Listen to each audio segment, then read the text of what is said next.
Hi, I'm Cassie. I'm a nurse supervisor at the long-term care facility. And I'm Anna, and I'm a nurse at a long-term care facility. We are doing case study number 2 for a 92-year-old female who's 5'4" and 110 pounds.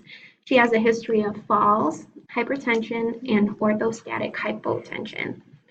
So, Anna, why are MedRecs important? Metrics are important because they ensure patient safety, lower the risk for drug interactions, and help decrease the rate of polypharmacy. All right, good.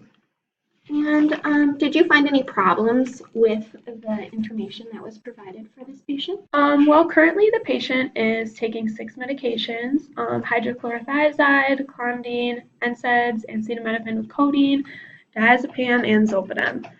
4 of those medications are on the Beers criteria, clonidine, NSAID, zolpidem, and diazepam. To start, the clonidine has CNS effects, can cause bradycardia, orthostatic hypertension, which our patient shows, and it is not recommended for routine hypertensive med, which it seems to be used for. NSAIDs increase the risk for GI bleeding and peptic ulcer disease in the elderly. Zolpidem increases delirium, increased falls, fractures, and increases the emergency visits, which our patient has also shown. And diazepam increases cognitive impairments, increases the risk of falls and fractures. All right. So, can you explain then how the med she's taking is causing her problems that she came in with today? All right, so Mrs. Connolly displays signs of orthostatic hypotension, which is a decrease in systolic blood pressure, ranging from 20 to 30. She actually has a decrease in systolic blood pressure of 35 from sitting to standing. Clonidine is a centrally acting alpha-2 agonist, which can cause orthostatic hypotension in elderly patients.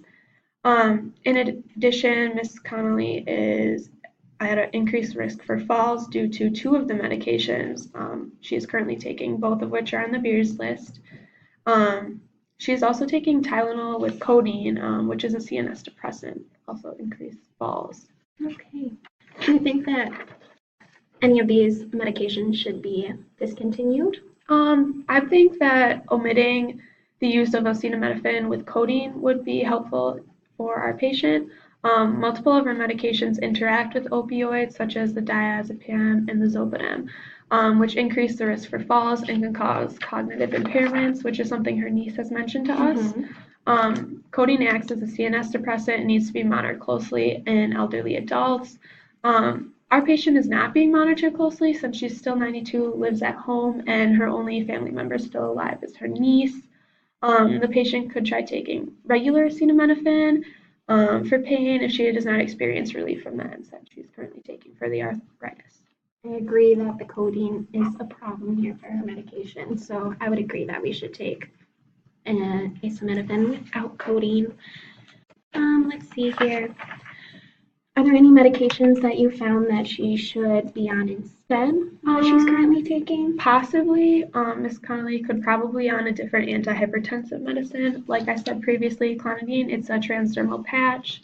She needs to rotate sites, takes more care, and it's listed on the Beers list and is not recommended for use as a routine hypertensive medication, which she seems to be using it for in addition to her thiazide diuretic.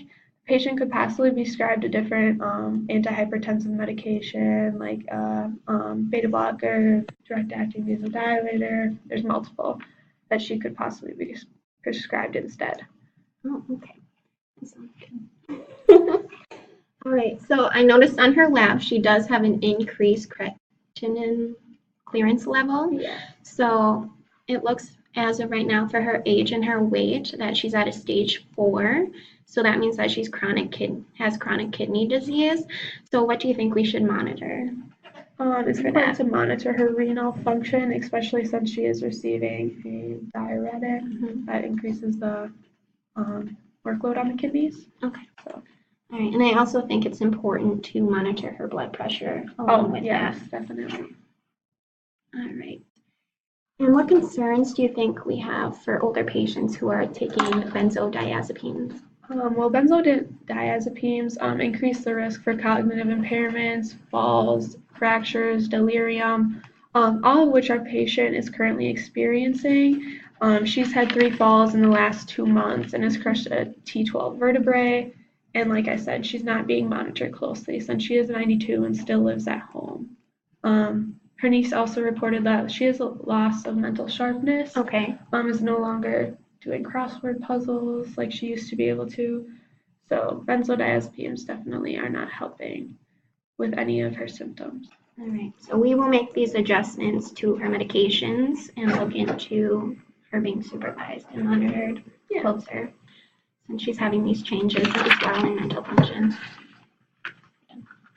Thanks.